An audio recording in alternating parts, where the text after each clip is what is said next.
China, the most technologically advanced country in the world. Brilliant! I'm thinking of doing live broadcasts like this. They build entire skyscrapers to sell electronic devices here. Engineers love this place. It's like a museum for them. They can spend days here. They create tons of apps here for everything you can think of. The Communist Party has its app. Police stations have their apps. All the challengers and bloggers too. They watch your every moment here. We've got cameras here. How many cameras? 1? 2? No. A camera every 15 meters. They also look up and film the windows. They brainwash through social networks and prohibit talks that are not okay with authorities. There is censorship, of course. This is China, baby. Let's see how China can be so advanced and what this costs ordinary people.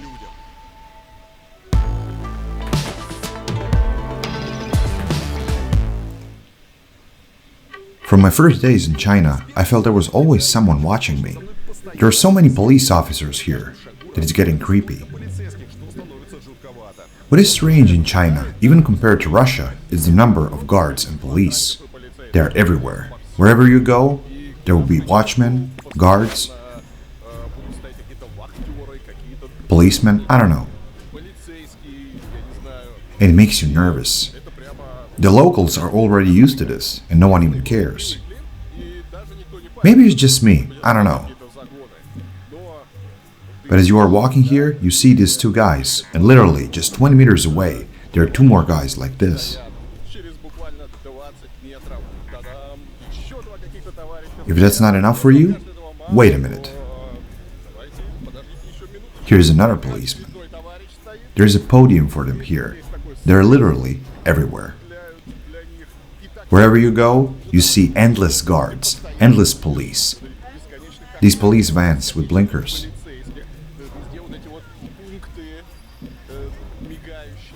I don't know. And there's a conflict there because a kid wants to climb that thing. And the police came and said, "You can't do that." A very strange situation.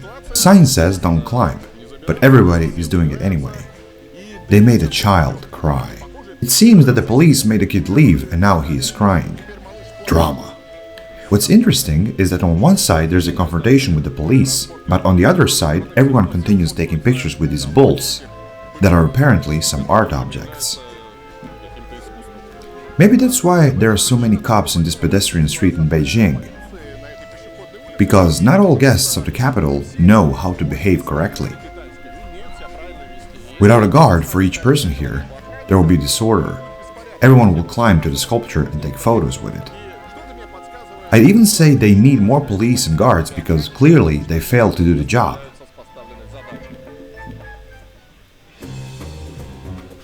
To monitor children and their parents. There are not only policemen here, but also a huge number of cameras. This police bus over here is full of cameras. They're filming your every step. There are cameras on each post. 1, 2, 3, 4, 5 of them. Yes. Oh no, 6 or 7 cameras on this one. Let's keep going. There's another pole with 7 cameras on it. Cameras everywhere, police everywhere. Maybe I'll get used to it. Maybe I'll just get used to it, and now I'm just nitpicking. But you just feel uncomfortable. There are really a lot of cameras in China. And this is how the big Chinese brother watches people. Above the sidewalks, there are these structures with cameras that recognize faces. In fact, there are so many cameras in China, there are bunches of them hanging on some poles. You'll see them on the streets, in public transport, in airports, in train stations. Everywhere in the city there are cameras right in your face, especially at night when the lighting is on. You are walking at night and a street light is right into your face and a camera filming you every 50, 100 meters in some areas. It's very stressful at first, but then after some time you just relax and you stop paying attention to them. It happens in a week. After a week in China, you don't worry about being filmed anymore because they have already filmed you from all possible angles. Some say that with these cameras, the Chinese can track your movement. There have been several investigations about it. They also say there's a technology that can identify each citizen and keep a record of their movements. For example, some media say that if a person goes to work every day in the morning, then to some bar, then back home for many, many years, meaning that he follows a certain behavioral pattern, and suddenly he goes somewhere else after work, that's when the police will have questions. A policeman may come and ask, "Why did you start going to that place? Who do you talk to there? Are you betraying your homeland there?" Something like this, you know. Maybe it happens somewhere, but all Chinese people that I know don't care about the cameras. They don't pay any attention to them. They don't care about the cameras. They say, "Cameras, and so what? Like everywhere else." I think the main problem here is that these cameras are too visible. I mean, in other countries like the UK or the United States, there are also many cameras in the streets. They are everywhere. But they are small and discreet. They are hidden. And when you're walking down the street, there's no pressure on you. But here, you have this huge thing hanging over your head, filming you. Yes, psychologically it is hard at first, but then you get used to it. Tell me please, doesn't it bother you, the number of cameras here? Yes, it does, but what can I do? So you are walking, and you know that there are cameras following you everywhere. Here's another camera. Listen, I've already accepted the fact that the phone can hear me, the computer can see me, everyone knows where I am. So, trying to hide something? Well, I guess you just have to be a good person and everything will be fine. What is your social score? I don't know, but my credit score allows me to borrow a lot. So you are a good person. I guess so. What's your idea of surveillance in the backyards? Having a concierge to look after tenants. What else? Maybe cameras? How many cameras? 1 or 2 cameras? No. A camera every 15 meters along the building. Some are facing the sidewalk, but others are also filming the windows. It's the first time I see something like that. There are poles, and on those poles, there are cameras that film upwards. They film the tenants, they film the windows and the balconies. There are cameras like this every 15-20 meters. Sometimes there are more. One camera is facing down and the other up.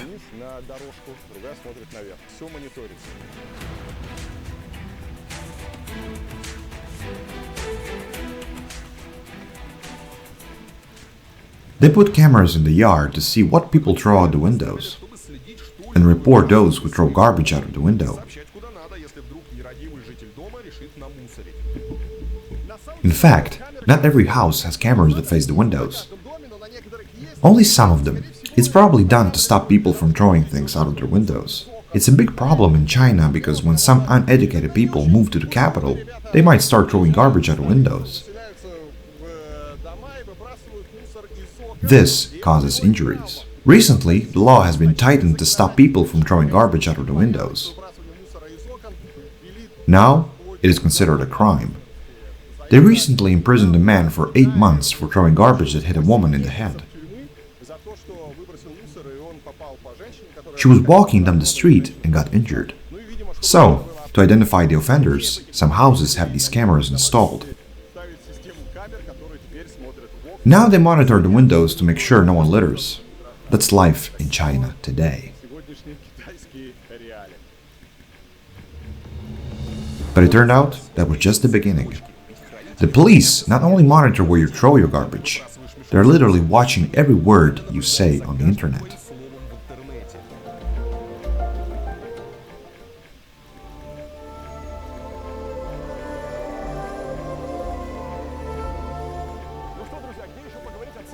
Guys, where to talk about censorship if not on the Great Wall of China? Censorship in China has existed since the 10th century, when the Ming Dynasty ruled the country.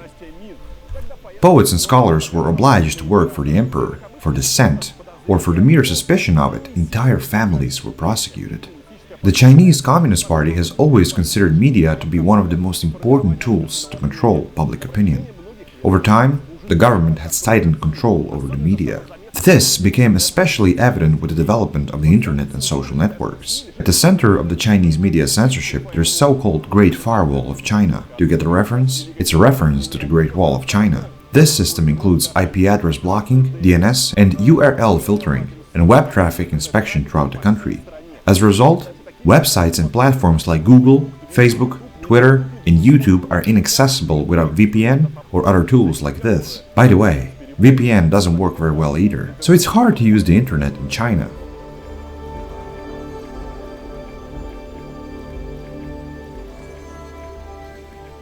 Of course, all foreign resources are blocked in China.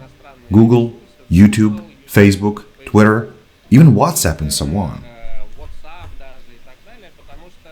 Because in many countries where information and communication are controlled by one party,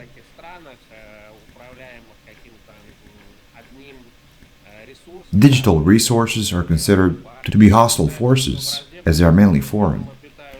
And that's where the harmful propaganda comes from. So of course, they want to block them. So these resources get banned, one by one. But there's an interesting fact.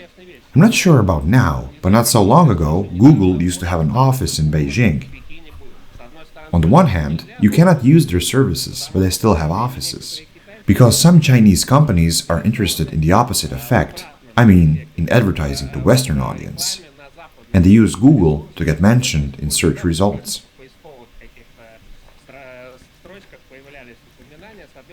So it was profitable to have access to Google. Unwanted contents are usually deleted automatically. As soon as the system detects certain words, the video or post gets censored. In addition, the Chinese government has hired a whole army of censors. They review and manually delete the content that contradicts the party's narrative. Articles and posts on social networks get censored, as well as videos and other materials. It's very simple to control it. It's done automatically. There are certain keywords, they are called sensitive words, and there is software that reacts to these words or images. So, it's not that complicated. And the list of these words has no limits. It's huge. There are some words that should not be used at all. They immediately provoke a reaction. And there are words that depend on the circumstances.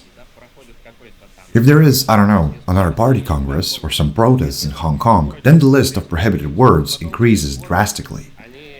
And in a year, they can disappear, or even earlier. The Chinese government is especially vigilant with platforms like Weibo and WeChat. They use sophisticated algorithms to delete messages or entire accounts there. By monitoring citizens from all angles, the authorities can quickly suppress voices of dissidents and control opinions. Of course there is censorship. This is China, baby. So no politics, no aggression, no sex, nothing like this. No drugs either. There is also commercial censorship. It's about protecting consumers' rights, when there is too much advertising or when they compare brands. For example, I sell oysters and I tell my customers that they can eat oysters. It's safe. I got banned. Now, I thought, why is that happening? It was done automatically? That's some artificial intelligence doing it? Yes, of course. The system understands what I'm saying and filters everything. If anything seems wrong, it blocks it. It took me 2 weeks to realize what I was saying wrong. It turned out that you can't say that something is safe because it may be misleading. Even the applications themselves warn you about what you can and cannot publish. I suggest you open a new account. When you open a new account, they send you instructions about what you can and cannot publish. There you can find all the details. Because in China, all networks have to comply with certain rules. I think that everywhere in the world, all platforms will be managed like that. What's more, you cannot annoy your viewers, or they will block you. Sometimes it won't even be the platform or the government to ban you. Not the censors, but society itself will eat you alive. I mean, there's cyberbullying here. If you say something bad, you will receive threats in the comments below each video. People will complain about your account and things like that. It's kind of like self-regulation of society. There's a famous Chinese comedian. His nickname is Chaos. He once told a story about two dogs chasing squirrels. And he said a phrase that is well known for the Chinese military. It is a phrase that Xi Jinping once said about the soldiers himself, and it became the unspoken motto of the army. Well, he compared the dogs' determination with the soldiers. People heard it and started insulting him in the comments. You compared our army with dogs. What are you even doing here? The censors immediately got involved, and things got ugly. And now the comedian's company that had a lot of stand-up clubs. Now the company basically doesn't exist. They search for it. They check old comments too. A former colleague of mine, a British guy, one of the first bloggers. He speaks Chinese very well. He was one of the first Bilibili bloggers. He was simply destroyed by the Chinese because they found in some forum his post from a long time ago, like when he was 14. It was a joke about Jews or something. It was harmless. They banned it. There are entire groups of Chinese who do this. Sometimes on request, sometimes just for fun. Friends, let's end this guy today. And they start writing comments. You don't even have to wait. That's why everyone is afraid to say a word here. It's not even about the censors. They're scared to be misunderstood by the society. Sometimes pro-government people show up in the comments section. They draw the attention of censors to the wrong content. Lately, whole armies of internet trolls have appeared. There's a lot of people like this. Yes, in Russian they are called army for 1 cent. Yes, an army. For some extra cash, they get on some channels or in some comments.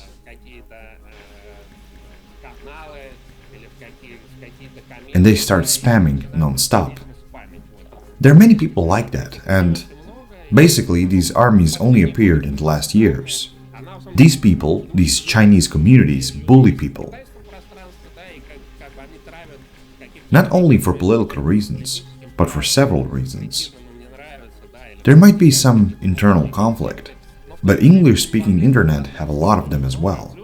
Additionally, of course, there are people who bully for free. There are so-called patriotic people. They are also somewhat active here. It is often impossible to distinguish who does it for money and who does it for sincere beliefs. Of course, mostly they support the official party's narrative. So they spread the values that are announced by the party. Socialism with Chinese characteristics for a new era.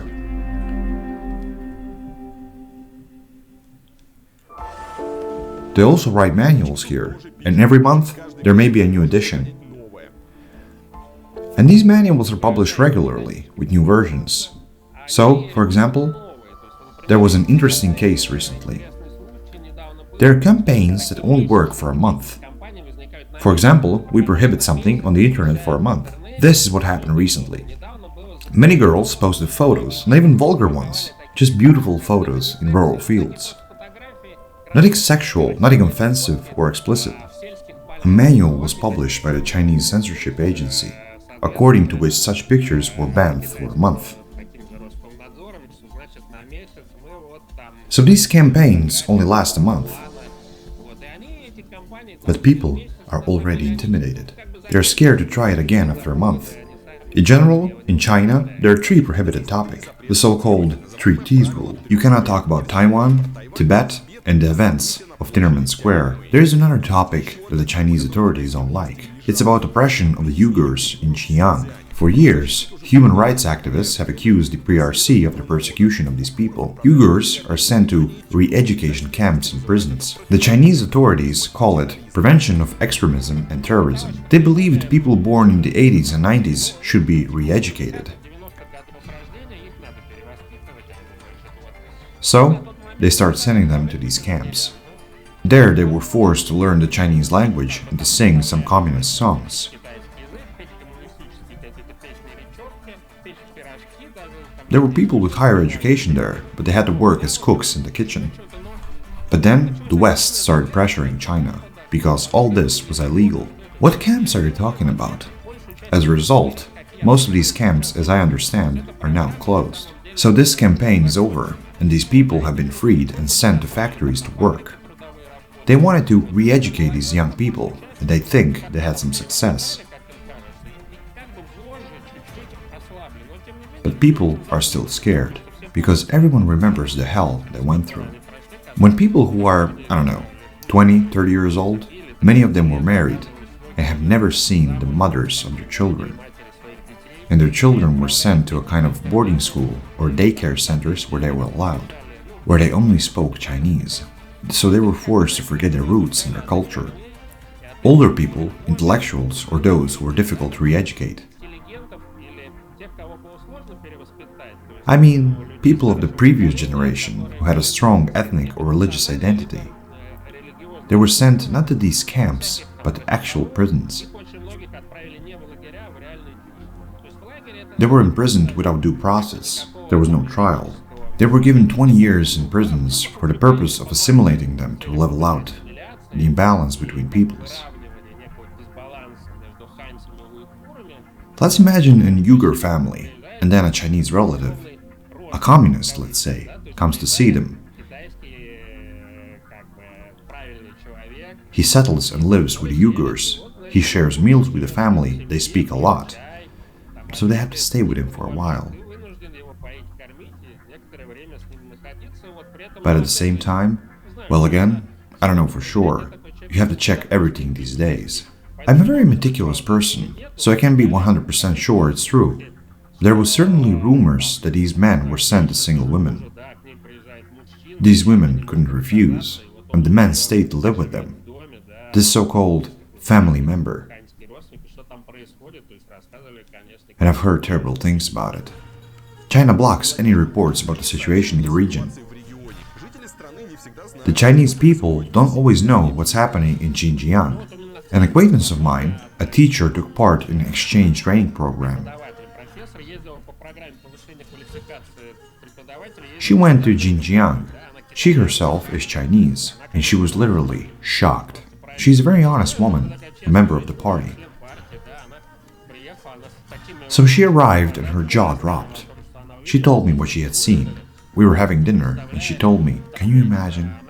And she's a dean of some institute, dean of some faculty. She told me, can you imagine?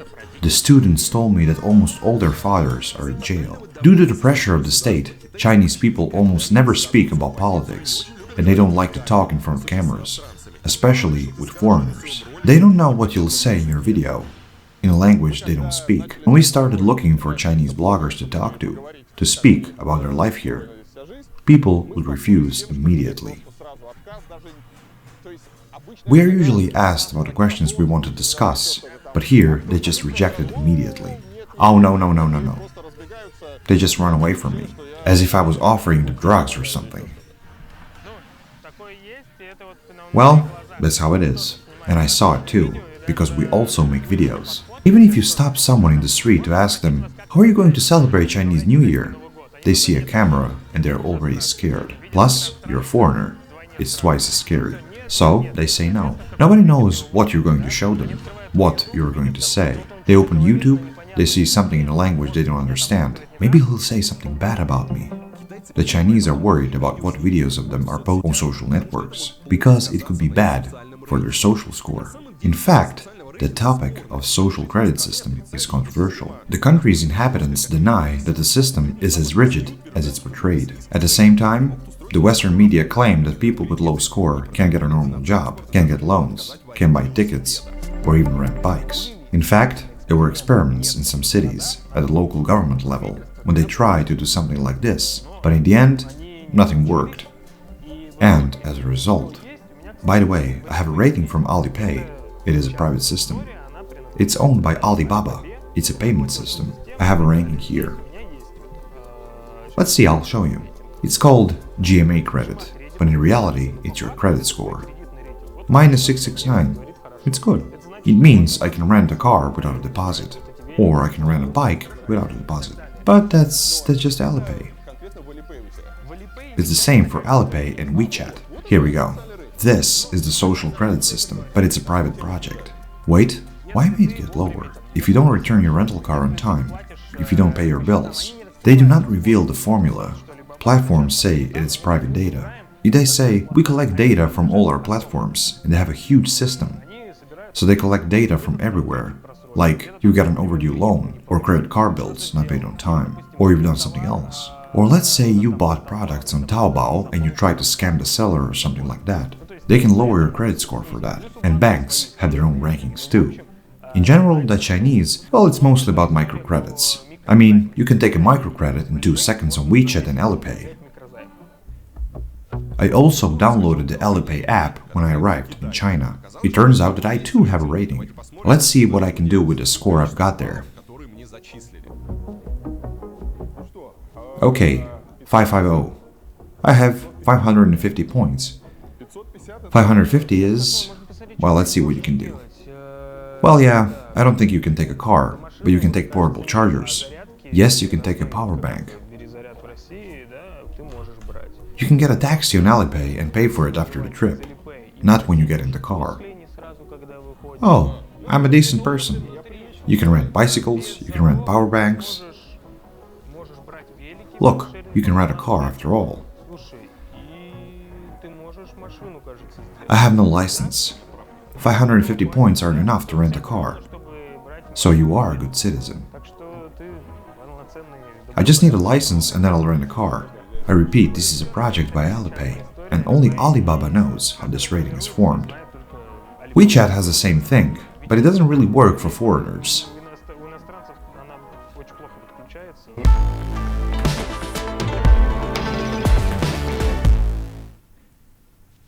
Aside from cameras and social ratings, there is one more form of control in China. It's residency registration. And now, my friends, I want to talk to you about a very important phenomenon for any Chinese. The phrase that makes pupils dilate and palms sweat.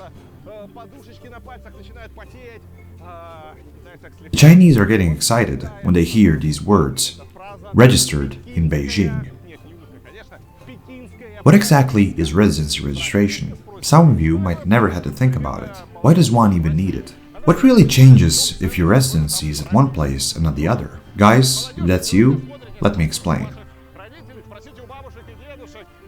It's like having Moscow residency in the Soviet Union. Maybe in China it means even more. In modern China, being registered in Beijing or Shanghai makes a difference. The hukou system emerged in the country in the 50s. Its main objective was to stop the migration of the rural population to the cities, so as not to lose labor in agriculture. The system still functions today. Even if people plan to go out of a city for 3 days, they must obtain a temporary residence permit. This way, the authorities will know that the people are just traveling and not moving to another place. In essence, yes, it's the same thing we had in the Soviet Union. This was done so that the farmers, the peasants, in the 50s, 60s, would not abandon their impoverished villages looking for a better life in the city.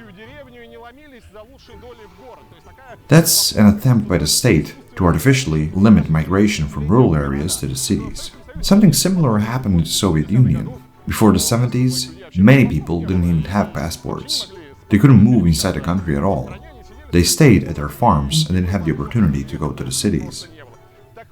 Later, the concept of registration in Russia practically disappeared. Nobody needs it except for the military, who deliver call-up papers. Today in Russia, they might send some legal correspondence to your registered address, and the cops can come looking for you to your registered address. Not a big deal. Not a big deal, right?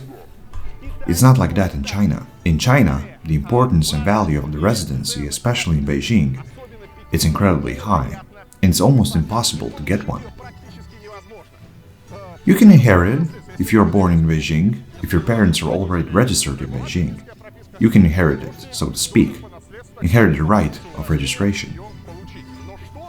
If one is born, for example, in Wuhan, near to the bat market, and wants to move to Beijing,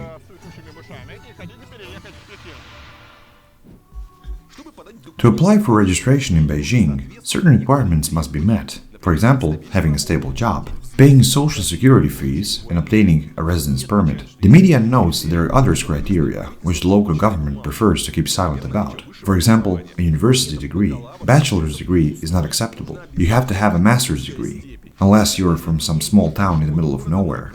At the same time, those who work for public offices are more likely to get residency.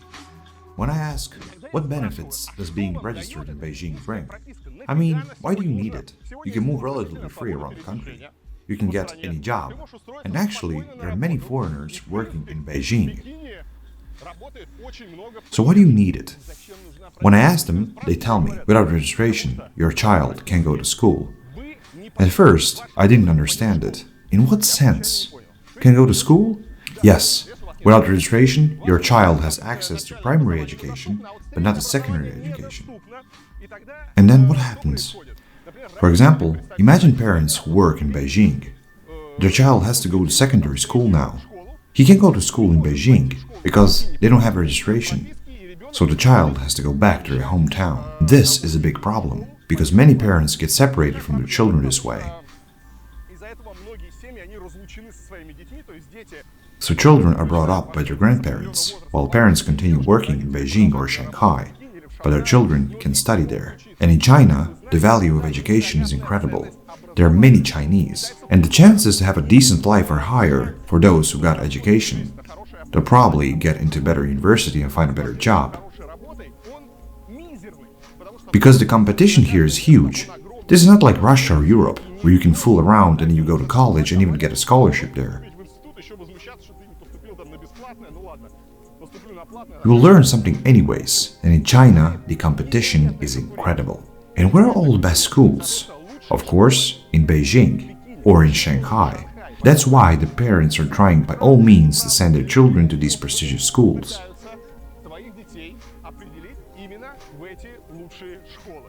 For your child to go to a good school in Beijing and then enroll in a good university in Beijing and work for the state later, or simply receive a decent education, which will allow them to get a job with a good salary.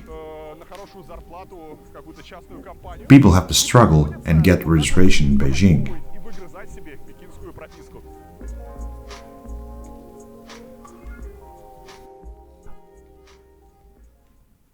I have heard that it's very valuable in China, but registered in Beijing or Shanghai, it's very difficult to get. You have to sell here. This is very difficult for ordinary people. What can be done?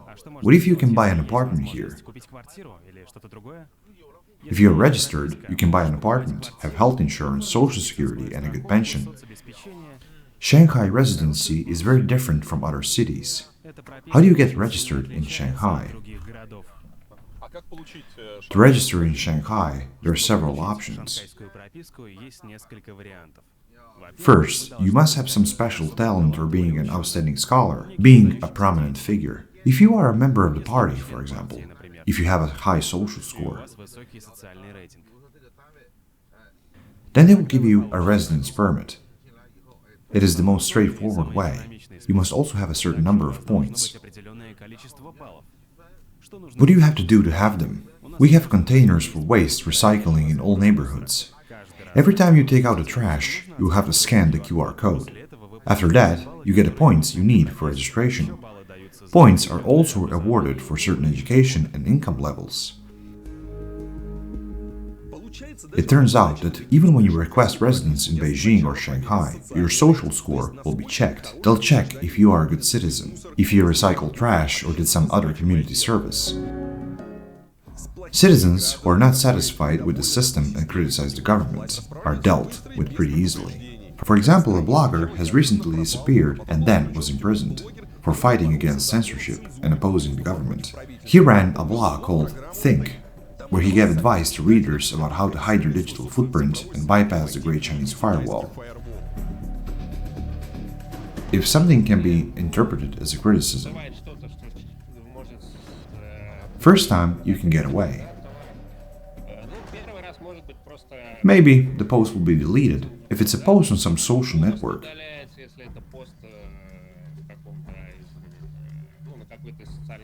The second time, they can block your account. Basically, at first, they invite a person to chat with.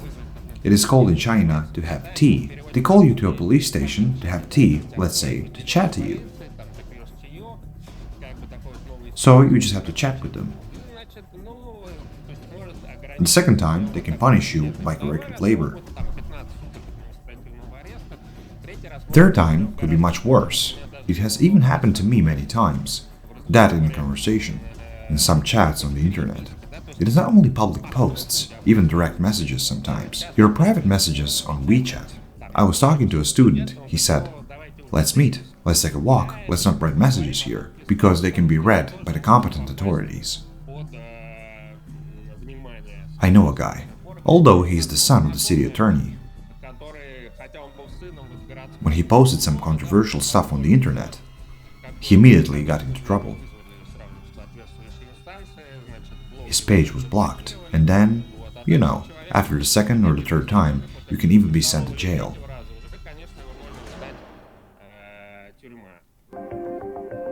With the strict censorship in China, it's impossible to have blogs that would go against the pro-government agenda. Also, if you just want to talk about the news in China, you have to register as a media outlet. This type of interviews or news run by individuals is prohibited. It is an official law. Bloggers can't create this type of content without an official media license. If you want to talk about social and political issues, you should be registered as a media outlet and do it as a media outlet. Wow, wait, so I can't do my news videos here? Well, no. You can do it for the official media, but not as an individual, no. There is a term, zheng. It means positive energy. Bloggers can only transmit positive energy to people. That being said, blogs where you don't criticize China but praise it are very much allowed. The most popular Chinese bloggers are those games, foods, and beauty bloggers. They sell cosmetics, advertise games, and show luxury life. But there are also bloggers who spread propaganda. There's a whole network of influencers in the country that promote the point of view of the government in the posts and videos, praising China on YouTube and criticizing those who disagree with the country's policies. And it's not only Chinese who spread that propaganda, it's also British, for example. They talk happily about how wonderful China is, go to restaurants, hang around, chatting with the super happy locals. According to the Times, Beijing funds British bloggers to spread good things about Chinese politics. The most famous messengers of the Chinese propaganda are Li and Oli Barrett. On YouTube, they call themselves father and son, and in their videos they explain why the West is wrong about China. The Barretts themselves have confirmed that the companies associated with the state pay for their trips, but at the same time they claim to be independent authors, who simply decided to not edit the materials given to them by the state. Probably it was thanks to the support of the government that the Barretts quickly gained 300,000 subscribers in 2023.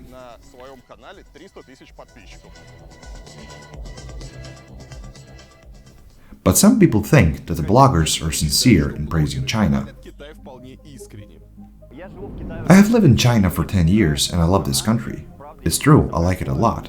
I'm often invited somewhere to shoot videos, and I always say what I think. It comes from the heart, so to speak. And it's not because they pay me something.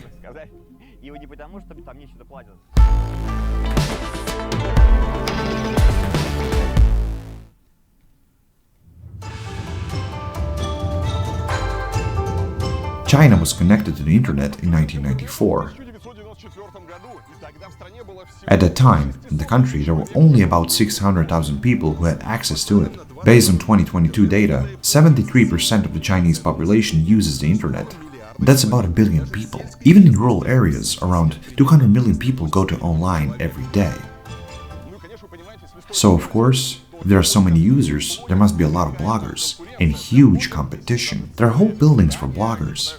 It's like their offices, literally. They stay there for 8 hours creating content.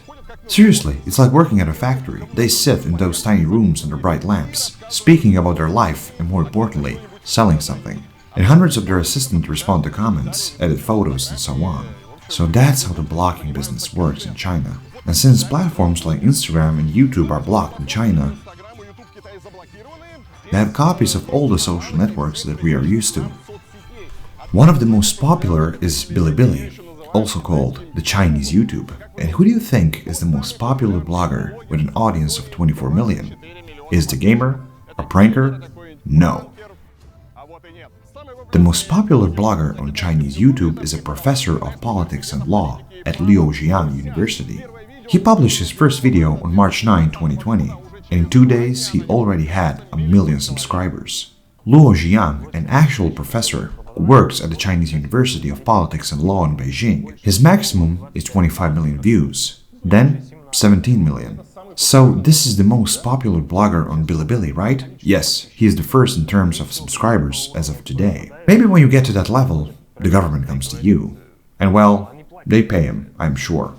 Another popular social network in China is Weibo, something between Facebook and Instagram. Weibo has an audience of more than 700 million of people and has its own queen. That's what they call Xie Na, nicknamed Nana. Nana holds the Guinness record as the first person to have 100 million followers on the platform.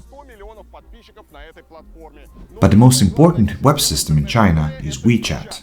The number of users amounts to 1 billion. The service combines a messenger, social media elements with subscribers and channels, and a built-in wallet called WeChat Pay. There are other social networks and applications for all tastes and needs. To buy tickets for exhibitions, to interact with people of similar interests, to travel, and so on. There are also, for example, Mavengwo, Kuna Tongchen, Feizhu, to share notes and plans while traveling, etc.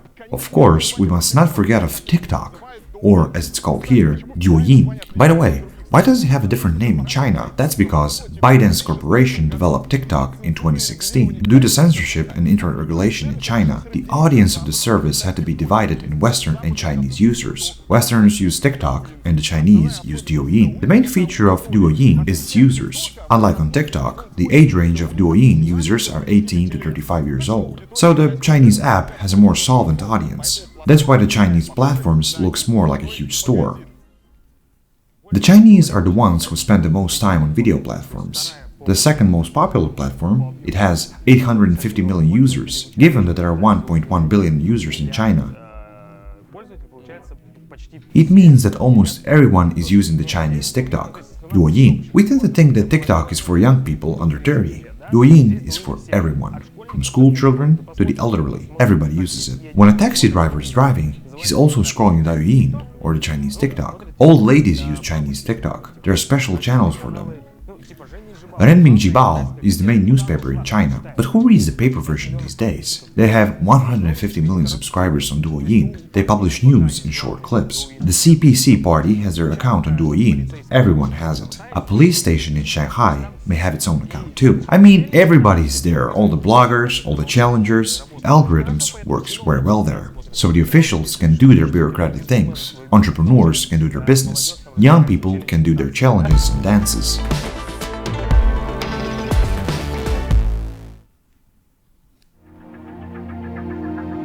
Since streaming platforms and social networks are so popular, many Chinese, especially young ones, have to fight the constant urge to surf the web. In 2008, China became the first country to declare internet addiction a clinical disorder.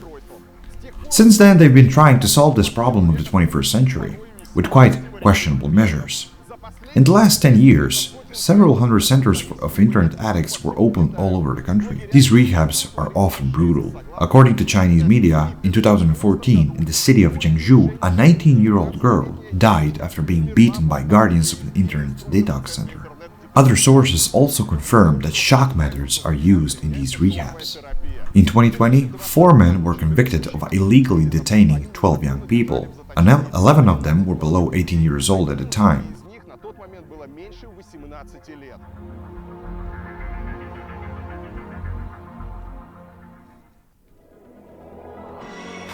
Despite the great risks to end up in one of these centers, the Chinese don't stop making videos, because this brings them a lot of money. TikTok stars in China earn hundreds of billions of dollars a year. Who has the most subscribers? Who earns the most? Well, we have a lot of stars here because it's a huge industry.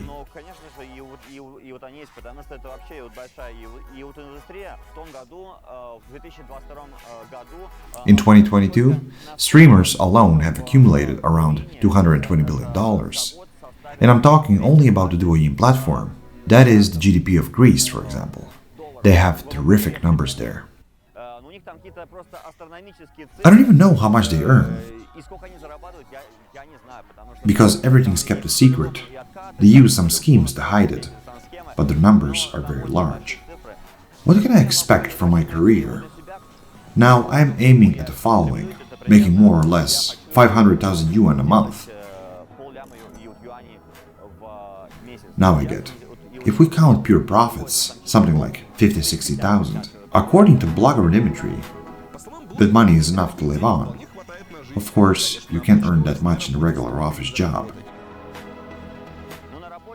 Well, if you can work an office job here for some good company, if it's a Western company, you can earn, let's say, 30 or 40,000. But it's very rare. And if it's a regular company, you'll earn like 15 to 20,000. But now the streamers have serious competition. With the help of neural networks, the Chinese copy the looks and speech of bloggers. These digital clones can sell any product with pre-written scripts. More advanced versions even respond to comments in real time. According to the media, deepfakes are cheaper for companies than real people. For just $1,000, brands can get an avatar that sells merchandise 24 hours a day, 7 days a week without food or salary. So, influencers have to come up with something original not to lose their advertising contracts. Chinese bloggers are willing to make any sacrifice to be famous, even to work in the most unusual places. For example, a video went viral 6 months ago, where hundreds of bloggers were streaming under a bridge in a rich neighborhood. The reason is not mystical, but actually very practical. The algorithms are configured in a way that the video is shown to people that are close to the location of the stream. So you have to be in the neighborhood with the wealthiest people to earn more money. And bloggers gathered on the bridge, filming their clips, as passerby stop to see that mini show which caused traffic jams on the bridge.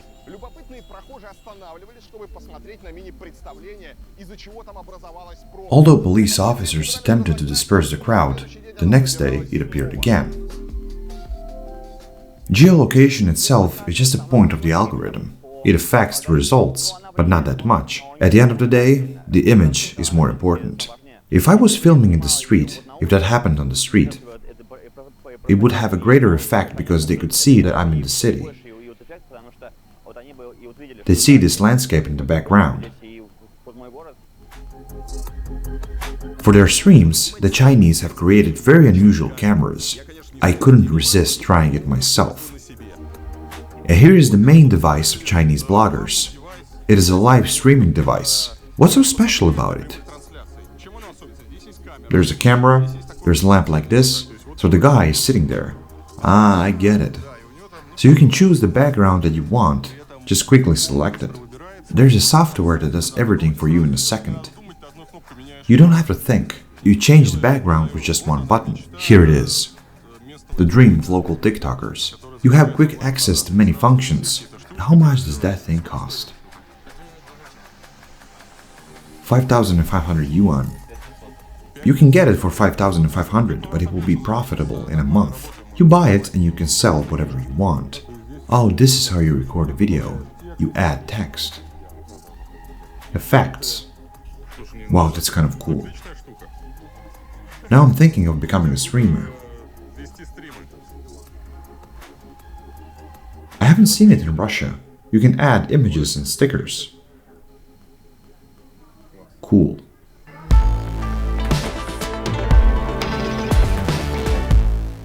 You can buy this trendy thing, like many other masterpieces of Chinese technology, in Shenzhen. In the last 40 years, Shenzhen has become one of the largest manufacturers of electronic products in the world. The city was conceived originally as an experiment. They decided to have the first Chinese free trade zone here, a zone that would be open to the world, and the experiment was successful. It clearly showed the positive effect that freedom has, especially in an environment of low taxes and cheap labor. In 1979, it was a small fishing village with a population of 30,000 inhabitants. But then an entire city was built, practically from scratch, to become the future workshop for global electronics market. Shenzhen now has more than 15 million inhabitants. The city continues growing rapidly. Many people come here from remote villages in search for a better life. Am I right in thinking that Shenzhen is the world capital of electronics? I mean, there are factories around here. This is where Apple is made, and a lot of other brands. Well, yes, the city is growing. In fact, right now it has a development plan. They want to focus on finance, science, and things like that.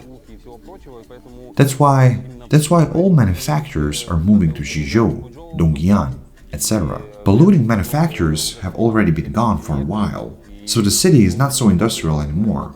But the company offices are still here. I mean, technology companies, like DGY, they don't produce their goods here in the center, but their R&D departments or something are located here. Many companies like Alibaba or Tencent have their headquarters here.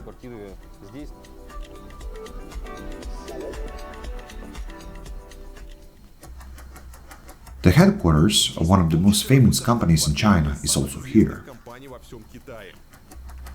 Guys, did you know there is an evil corporation in Shenzhen? I couldn't help checking it out and telling you about its story.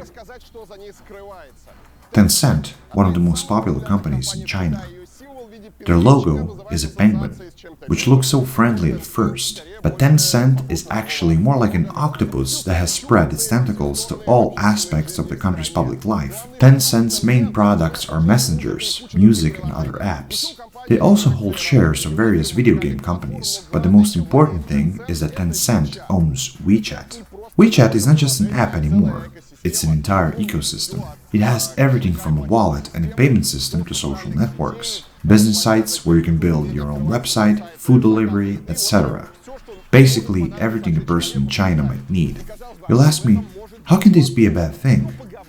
Through these applications, the Chinese government is said to collect user data and spy on them. Experts fear that Tencent spreads misinformation through their social networks and promotes their own ideas. For this reason, the company occasionally gets into international scandals. For example, India has long been struggling with WeChat. Russia even blocked WeChat in 2017. Then it was unblocked again though. But in March 2013, the public officials were banned from WeChat because it was not clear where their data can go. We know that Trump was fighting against WeChat and Chinese companies. He tried to block both TikTok and WeChat in the state, but he failed to do so. And when Biden took office, he eased the pressure on Chinese companies. All the lawsuits initiated by Trump were withdrawn. But some states, like Montana, ban public employees from using WeChat, because again, they fear that the data will be leaked to China.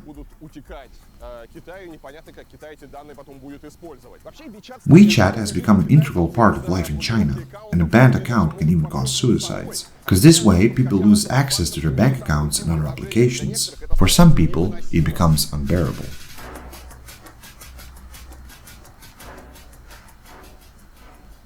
Tencent is always surrounded by scandals concerning censorship, violations of human rights, freedom of expression, and so on. The company can track your every movement. They have all your biometric data. They know what you look for, where you go, what websites you visit, and this information is used to control people, basically. Of course, the government and everyone else say that this data is used for good purposes only. It is purely for your safety, to catch scammers, thieves, criminals, and if you're honest, nothing bad will happen to you. You don't have to worry. Look how pretty the logo is. But when you realize how many data they have and how they can use it, it gets very scary. Furthermore, they have big problems with censorship. As you know, there are many difficulties with freedom of expression in China. Many topics are taboo. Of course, there is censorship in the media. This censorship is semi-automatic. Given that all your messages can be read, everything you send, every message is reviewed. And when you, for example, want to send some pictures, politically incorrect pictures, maybe, to your friends, those pictures may never arrive. Some messages just can't be sent. Some accounts may be blocked, and China, by the way, has repeatedly exploited its censorship potential during political events, during the protests in Hong Kong, for instance. During the escalation of the situation around Taiwan, etc. So the fact that the guys working in this building have data about us, access to mobile phones of all Chinese, and not only Chinese, it's very, very disturbing. This is dystopia, the future that maybe not all of us wanted to live in. But here it has already arrived. It's 10. It's 10 a.m. and people keep coming to the office. They're parking underground. The special police whistles at people. People are rushing to work.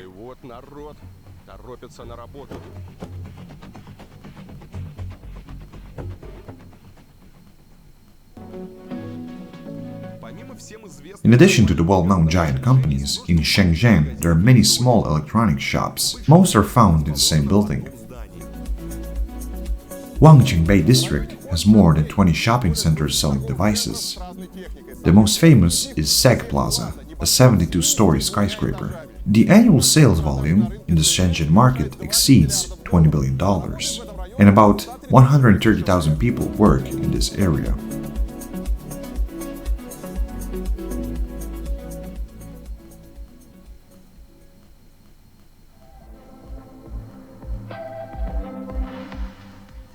Let's take a walk to the center to see what they sell here. It's one of the few places where all this electronic junk remains. You can see that half of them have moved away, some because of COVID. It has already finished, but the sellers didn't return. These are electronic retailers, with small components and all. They sell products wholesale, and there are fewer of them each day. The electronics market gets smaller, because everything is on the internet now. Are these real MacBooks? I think they are used. Used? Oh yeah, they look authentic.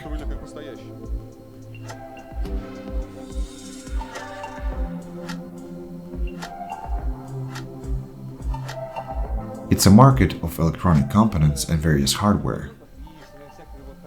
You'll find some screws here, some speakers, everything for devices. So you don't search on the internet, but you come and touch them. For example, you have some kind of prototype. You come and you try everything.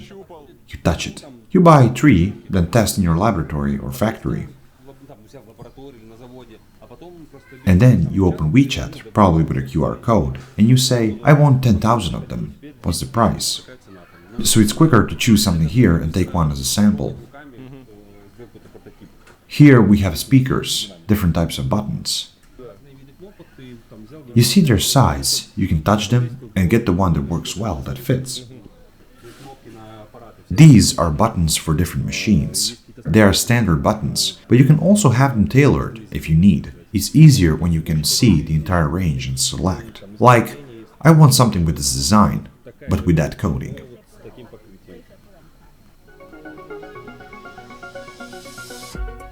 Of course, famous brands are also on the market, rather they're copies. For 150 yuan you can buy a golden Apple Watch, the most luxurious one. Cheaper than a real Apple, cheaper than an original Apple Watch strap. Seriously, look, it's almost identical, except for the logo. The screen is a little slow, of course. It is not Apple, it's a copy. 150 yuan. You can't have good sales without a portrait of Mao Zedong. Someone has to keep an eye on it. Of course, Apple is the most counterfeited. They also have headphones, watches of all models. Batteries, AirPods, yeah.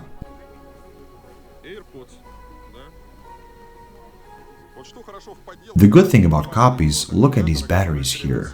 They are to charge iPhones quickly. There are a lot of colors. Choose what you want. Orange, blue, red.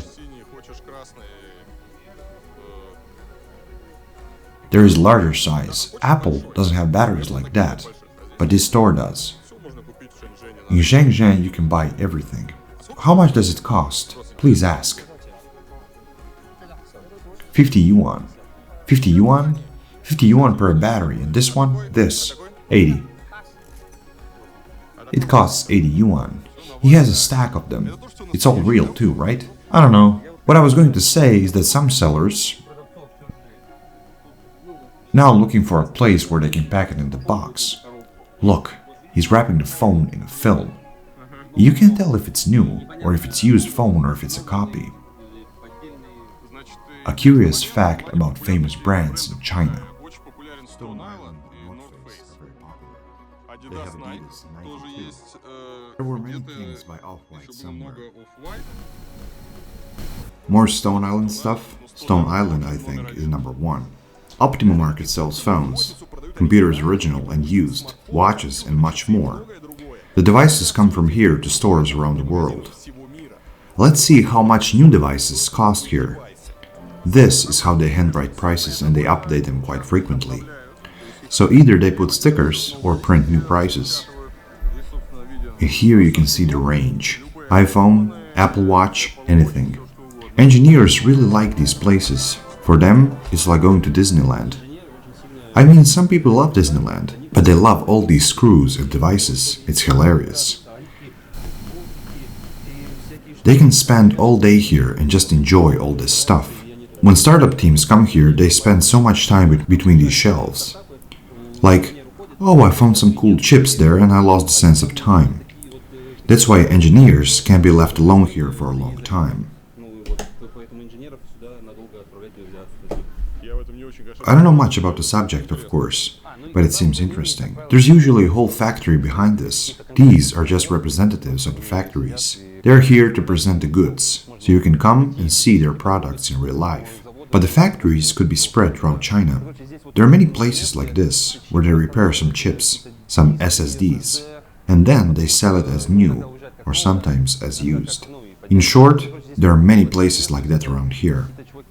I mean, these guys are sitting there, assembling and programming something. Look, these are all motherboards. The funny thing is that all these guys are probably great professionals. It's not clear what they're doing, but hey, they're doing something useful. There should be more chaos. Everyone is running, exchanging something. But it's good that we arrived on a weekend and can walk in peace. But there's some beauty in this chaos. And today, there's no chaos.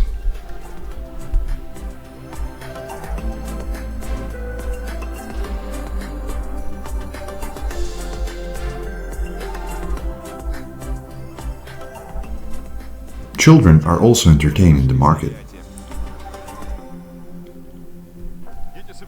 Kids are making boxes. They put some kind of air filters inside. Amazing children. And they are so dressed up. Some are on vacation, others have to work. That's good, you have to help your parents. They're gluing something together.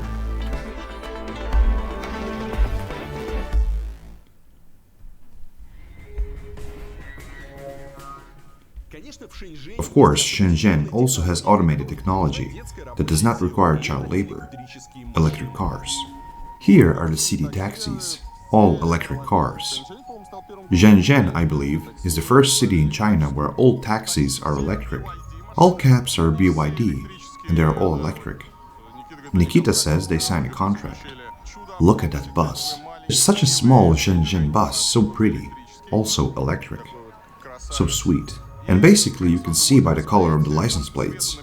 While in Shanghai, electric cars accounted for 40%. Here, 70% of cars are electric. Shenzhen is a more electric in that sense. All public transport is electric.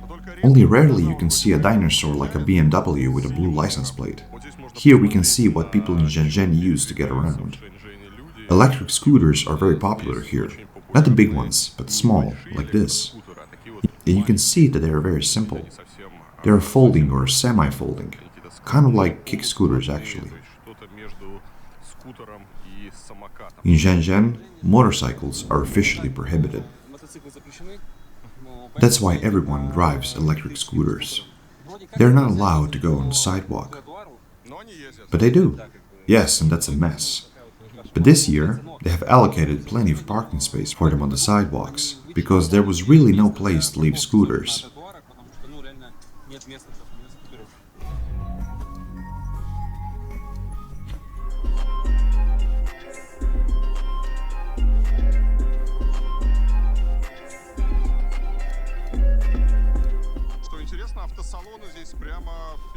Curiously, they sell cars right in the mall.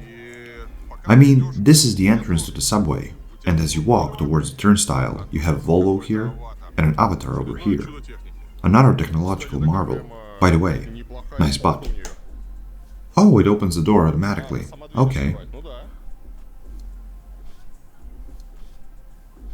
Oh, and it closes it. So everything's electric, everything's automated. And while the driver watches the way, the passenger can watch a movie on the screen. There's also a screen that says that the car is charging. And the prices depend on the power and package. A car can cost between 320,000 and 410,000 yuan.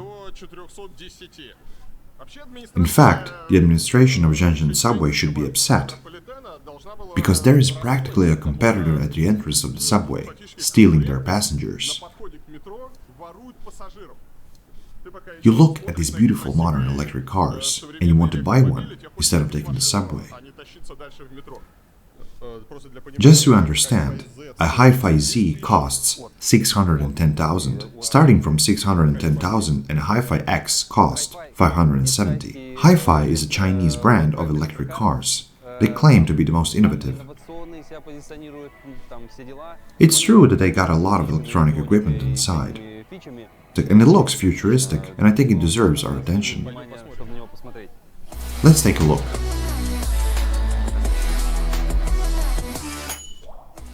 Chinese cyberpunk. It's made of very expensive materials. All this, yeah. They say that they have the same supplier of door closers as Maybach. And this part is like in Rolls-Royce. It's not bad at all. I'm worried that there are cameras everywhere. Even here, there's no one looking at me. So you don't fall asleep, maybe. It's convenient that the door closes by itself.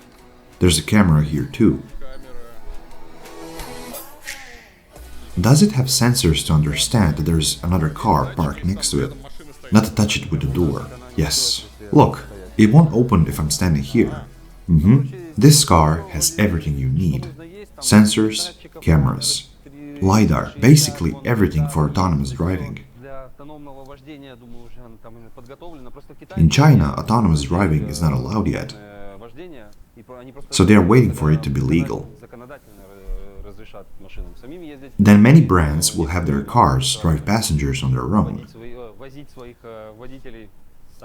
It looks very futuristic. It may be even too futuristic, but it's nice anyway.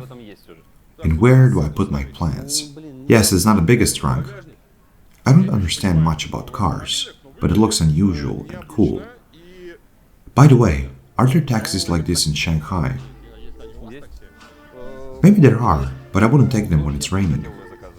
Yeah, I think it's a little bit tacky, to my taste. Like too much of everything. Could have been a little simpler in some places.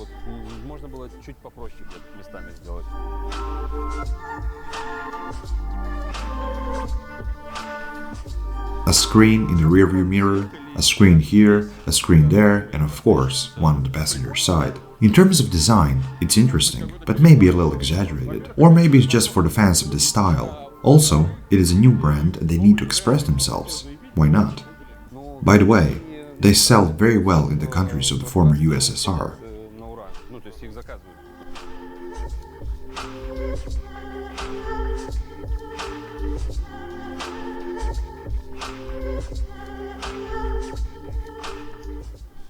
It's a Geely. Smart. Yes, they bought Smart. Did Geely buy Smart? Yeah, there's a Volvo. Also Geely. Is Volvo also Geely? Yes, Geely bought Volvo. It's all Geely. There's also Zikr, which people now buy actively. Geely has the brand Lincoln Co. It's there, can you see? It's like a cool modern electric cars. Tank is actively gaining attention in the Russian market. Everyone is buying it. I think they've bought paid promotions from all the bloggers that are there. All bloggers have already spoken about the Tank 300, and now they have official distributors in Russia. They also own this brand, Aura. These little cars are one of the safest vehicles of their kind.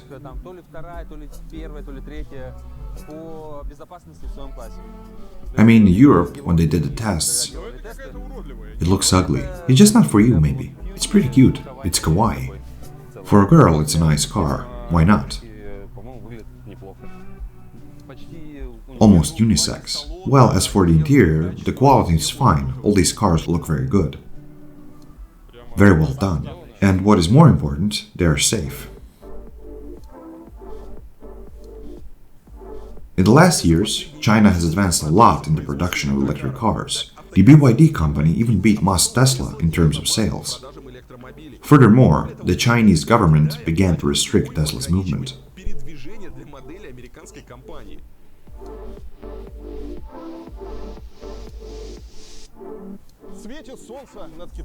In China, the sun is shining bright, but the faces of Tesla owners aren't happy, because now poor little Tesla is facing restrictions here. You remember how Americans began to attack Chinese companies? For example, Huawei, when they said that the Chinese were spying on them with their chips and special software. And the Chinese government coils spy on everyone who buys Chinese electronic products. And they even began to impose some type of prohibition on the use of telecommunication equipment from China on Chinese gadgets, especially in sectors that concern state affairs. And the Chinese thought of a proper response, and they recently came up with something. Chengdu now hosts the World University Games, and Xi Jinping arrived there for the inauguration. According to the social media reports, Tesla cars were removed from the streets. And it's not the first time, because there have been stories before when Tesla cars were banned from government properties. From different official events, the Chinese say they believe that our Huawei smartphones spy on them, and we believe that Tesla spies on us.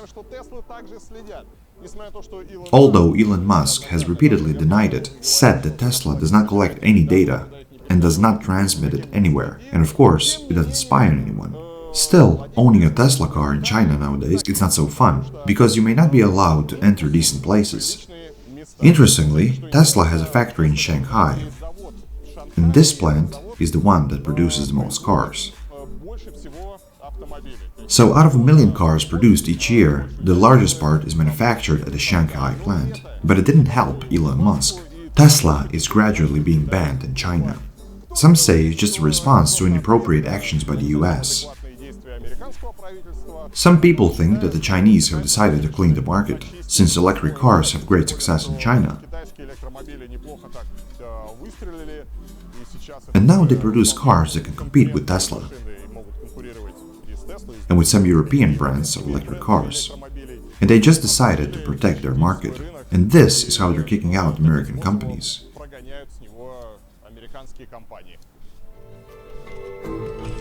In China, they don't only restrict American cars. There are so many cars on the roads here that the streets turn into an internal traffic jam. So the authorities have to filter entry in the city centers. Beijing, to my surprise, has terrible traffic jams. All the time, during the day, at night, on weekends, the city lives in traffic jams, and sometimes you just want to give up and go on foot. I'm shocked every time I see this. Because if you didn't know, Beijing has a strict system to restrict car ownership. Starting from some trivial things, like non-residents cannot enter Beijing. Yes, they don't let any foreigners enter Beijing, unless you have a local license plate. I'm sorry, leave your car somewhere else and come to Beijing by train, bus or taxi, please. Beijing is for its residents. In this sense, everything is strict. But it didn't solve the problem, so they imposed a restriction that on weekdays some cars cannot enter the road, depending on your license plate, on its last digit. Each day of the week has a limit, so one day a week, depending on the last digit of your license plate, you cannot drive on the street. For example, 0 and 1 do not travel on Mondays, 2 and 3 on Tuesdays, 4 and 5 on Wednesdays, and so on. Once a quarter, they shift the schedule for you not to relax. So for 3 months, you don't go on Mondays, then on Tuesdays, then on Wednesdays, on Thursdays or Fridays, and then again. And all cars can drive on weekends. But that didn't help either. There are still traffic jams on the roads. They put a limit on the number of license plates. There are 2 kinds. If we take the basic license plates, the blue ones are ordinary cars with a gasoline engine. And now in Beijing, they have to win these plates. Yes, it's like a lottery, and hitting the jackpot is hard.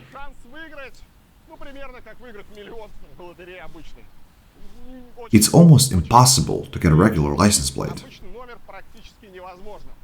But there's a small trick. You can also get a green plate. The green plates are for electric cars.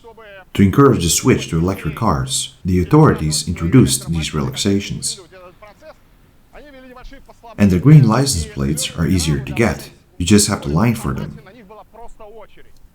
I have asked some Chinese that I know, what is the queue for green license plates in Beijing now?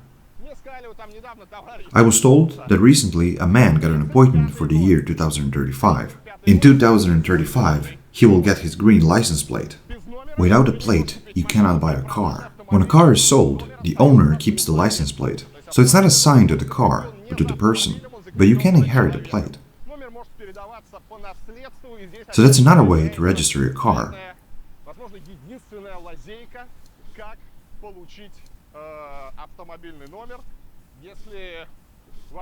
If you have no luck with a lottery, or you don't want to spend years waiting, you can get married. Just marry a person who already has a license plate. Once people get married, the plate is considered family property.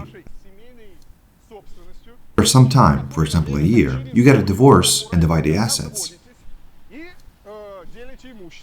This way, you can get a license plate, if your spouse agrees, of course. Some people get married solely for this purpose, at the cost of getting married like this to get a license plate. Rumors have it that it costs around $500,000 yuan. Can you imagine? And now my foxy viewers are thinking of other tricks. You would probably ask me, Ilya, I guess you can register your company's car and get license plates for it, right? And just drive around in a company's car. Yes, you can do that. But there are more restrictions here. For example, you cannot register a company and get 10 plates, saying that you need them for work. Plates are assigned based on the company's turnover, depending on the taxes you pay. So you need to have a very big company for it to be allowed to have some kind of corporate vehicles. So it's not that simple either. This is the situation with car license plates in Beijing. Unfortunately, not even this saves the city from traffic jams.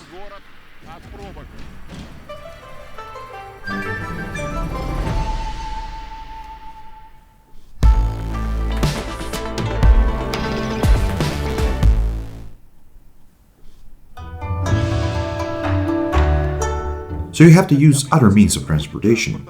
The most popular one is the subway. The Chinese have special apps for it too.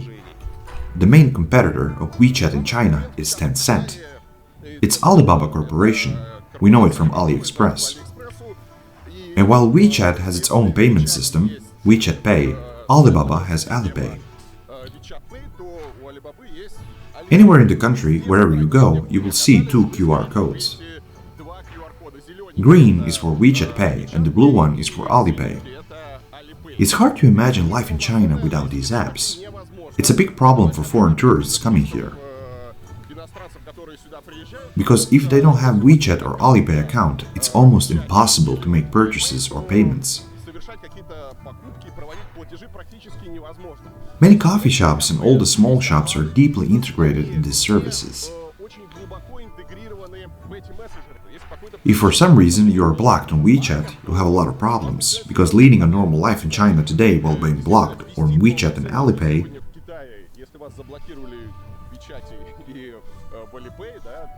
I guess it's possible, but it's very complicated and inconvenient.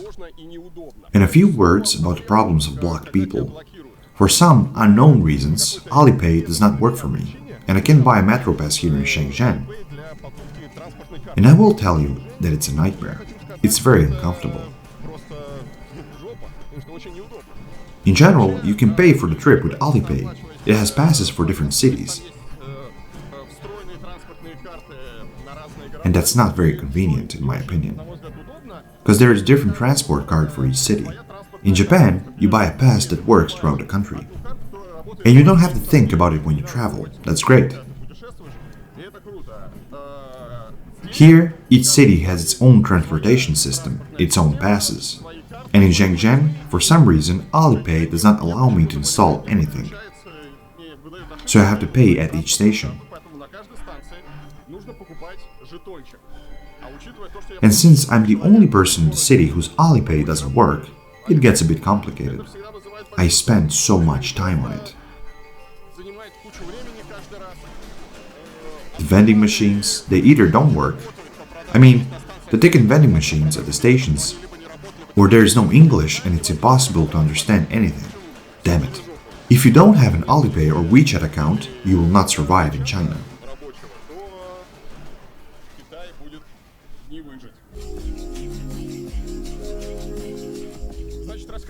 So, about my adventures in the subway. I couldn't buy a metro pass, probably because I'm stupid. I guess others are capable of doing it, but thank God I have Alipay. And it turns out, you don't have to buy a new ticket every time. You don't have to carry the pass everywhere. You just generate the QR code for transportation in a special app and enter the subway using the Alipay QR code. This way, you will have your pass on your phone.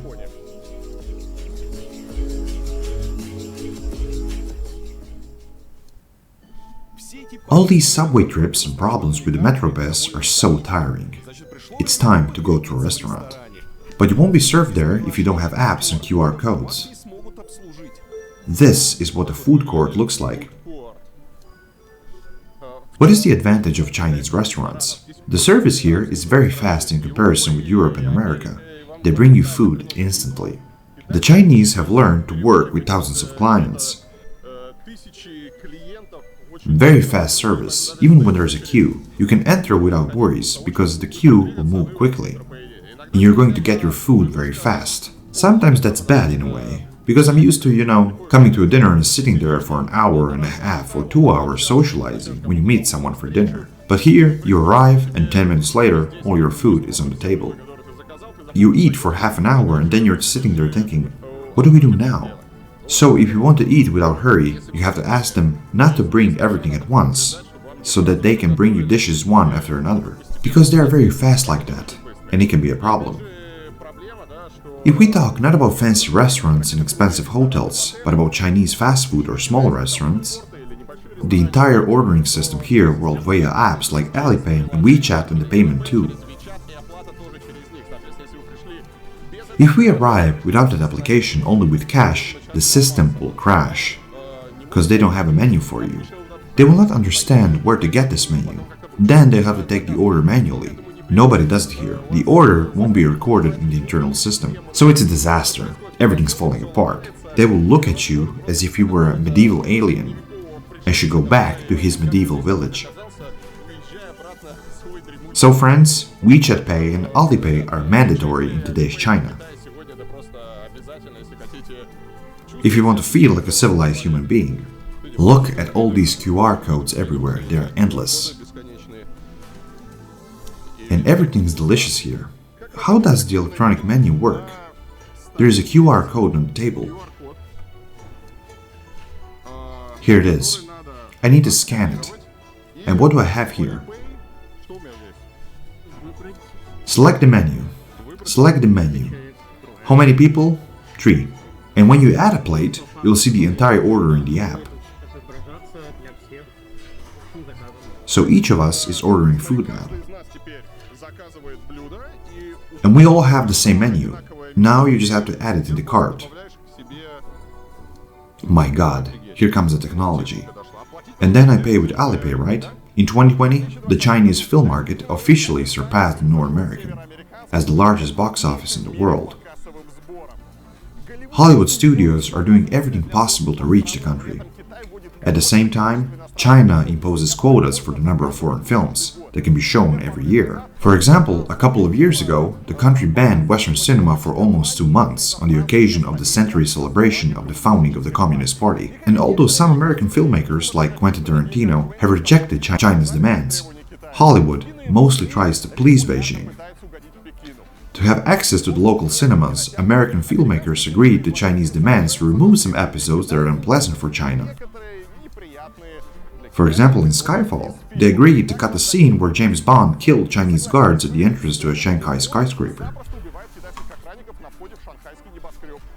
In the Chinese version, he just entered the building and the guards just weren't there. In 2015, science fiction film Pixels only arrived in China when they deleted a fragment, where the aliens make a hole in the Great Wall of China. Let's be honest, it's unacceptable. They can ban a whole film for minor details.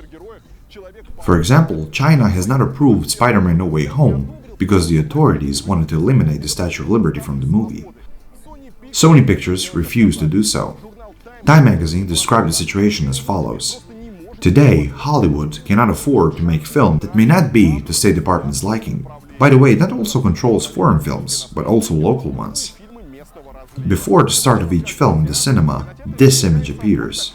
It means that the film has been authorized for viewing, and the censors have already revised the script.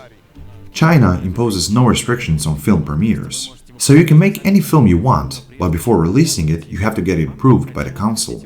This is the process in China. There are many films. There are new releases every month.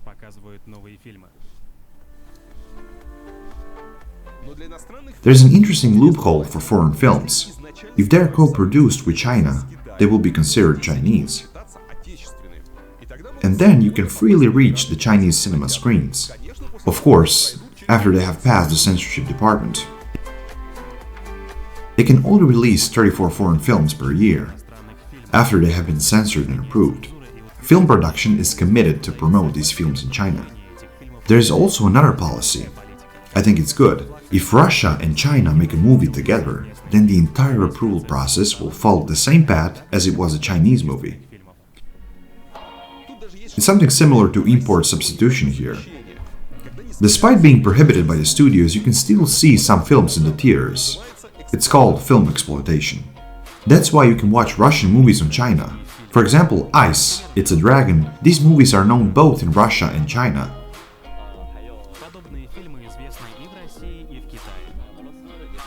We can watch Indian movies, we can watch Iranian movies, Japanese movies, Korean movies, movies from Southeast Asia, Europe, etc.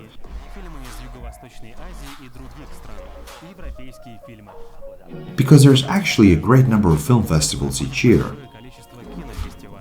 These film weeks are held in cultural centers of embassies and in various official organizations. For example, in the Chinese Film Foundation at various festivals in China, it's not the American stars who promote Hollywood films, it's Chinese bloggers. And they don't even star in these films. For example, on the poster of Blade Runner 2049, a popular Chinese influencer appeared instead of Ryan Gosling. So you can attract the Chinese with a Gosling. They want local stars. The cinematographic sphere has grants for bloggers every month. It is a unique opportunity to get additional bonuses. For example, you post a video and it gets in the top 50. For each position in the classification, there are certain bonuses. The maximum amount is 1,550 or up to 2,000. Another way for cinema bloggers to make money is to leave a review on Velvo every time you watch a movie.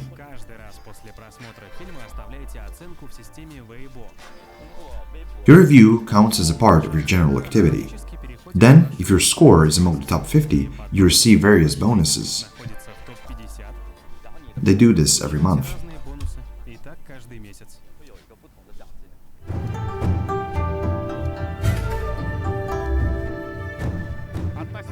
As for modern China, it's probably important to say that there are many myths surrounding it.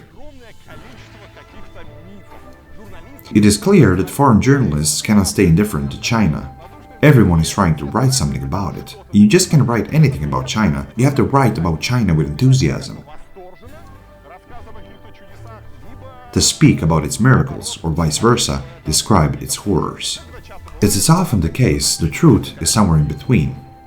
When I got here and I spoke to the locals, I showed them these articles and stories and I asked them, "Where is this thing? Where is that thing?" They looked at me like I was an idiot. They say, "Varlamov, we don't have that. Who wrote that? It's nonsense, we don't have it." For example, about social credit system. I still haven't found a single Chinese neither in big city nor in town, neither in Shanghai nor in Beijing nor in Guangzhou nor in small towns that had social score and could show it to me somehow. They look at me with big eyes and say, "Dude, there is no such thing." Maybe at some point, of course, they'll have it. There are a lot of talk about it, but so far it's nonsense. It's an invention of the journalists. These stories, if you cross the road at a red light and don't have old ladies, your social score will go down and you won't be able to buy a train ticket. It's nonsense. It's not true. So this whole social rating thing is just a scary story that shows how bad it is, totalitarian China. What a horror it is, what a nightmare. There are also reverse fakes that praise China too much when it's actually not that bright. Russian journalists like doing it, for example. They love showing how wonderful it is here. Maybe with the help of their colleagues, Chinese propaganda. There are many articles about the future, about some kind of reality virtual, some kind of super technology. But essentially, again, I haven't found anything like that here. All these VR cafes or other attractions, everything is very trivial. Like 3D glasses in the cinema that can be found in any small town anywhere in the world. I read somewhere that Beijing has a system to pay for a metro ride with your hand. Well, maybe they have it, but I've been traveling by subway for a week asking everyone, where can I pay with my hand, like I read on a Russian website. They looked at me like I'm stupid, saying, "Man, leave us alone, you're crazy. With your hand? Today all Chinese have apps with QR codes. There's no need to pay with your hand." There's a lot of unverified information about China. And I hope my video will help you a little to have an idea of what is really happening here.